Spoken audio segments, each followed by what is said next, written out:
Mga kapatid at mga Christians, you respect, honor the Bible, the Old Testament to be the Word of God, right? Okay, look at in Exodus 21 verse 7. I will read for you. You think this is the Word of God. And if a man sell his daughter to be a maidservant, she shall not go out as the men servants too. Okay, itagalog natin, may Tagalog dito. At kung ipagbili ng isang lalaki ang kaniyang anak na babae na maging alipin, ay hindi siya aalis na gaya ng pag-alis ng mga aliping lalaki. In short, sa Old Testament, pwede pala ibenta ang anak na babae. Sabihin namin, wala na yan, lumang tipa na yan. Kung lumang tipa na yan, bakit nandyan ang huwag kang magpatay, huwag kang mga ngalunya? Lumang tipa na rin dyan Love your parents, mother and father. Nandyan, lumang tipa na rin din yan, di ba?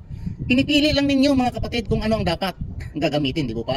At niresearch ko ito, tinatanong ko ito sa mga AI, sa CC, tinanong ko ito ni ChatGPT, ay talaga, this is a Mosaic law. This is considered as a divine law na pwede ninyong ibinta ang anak ninyong babae para gawing maidservant, katulong. Nakawawa naman.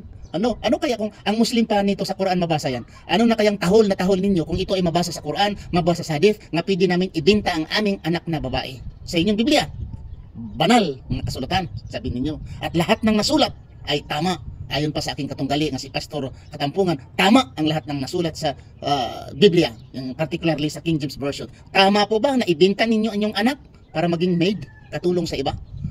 Isip, kaya. Ano kaya kung nasulat ito sa Quran? Ang talagang ngaw-ngaw siguro at tahol na tahol kayo. Pero kayo, parang bulag kayo at bingi, nasulat sa inyong Biblia sa Exodus 21, versikulo 7, na ibenta ang inyong anak na babae. Pwede siyang ibenta, parang gawing katulong sa iba. Okay? Maraming salamat. Assalamualaikum warahmatullahi wabarakatuh. Mga kapatid at mga Christians, you respect, honor the Bible, the Old Testament to be the Word of God, right?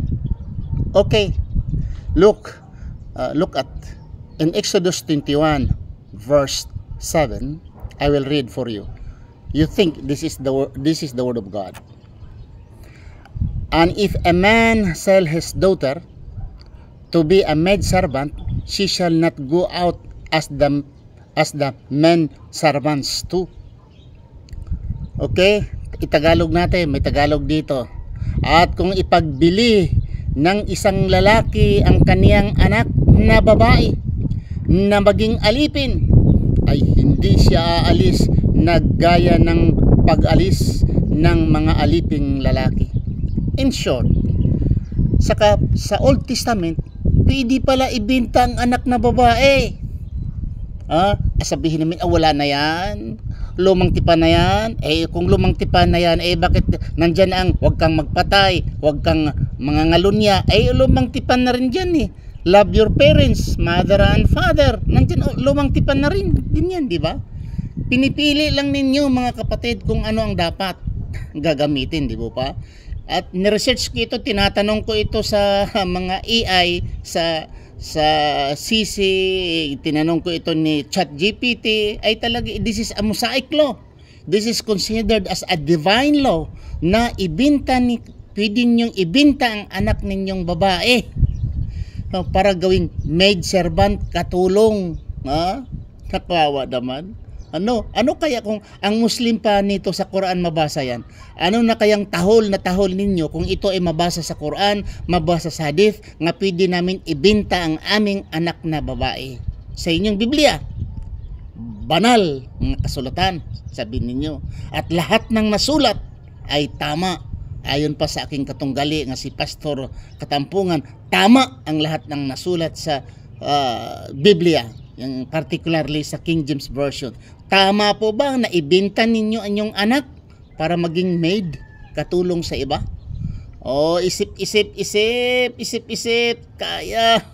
Ano kaya kung nasulat ito sa Quran? Ang talagang ngaw-ngaw siguro at tahol na tahol kayo.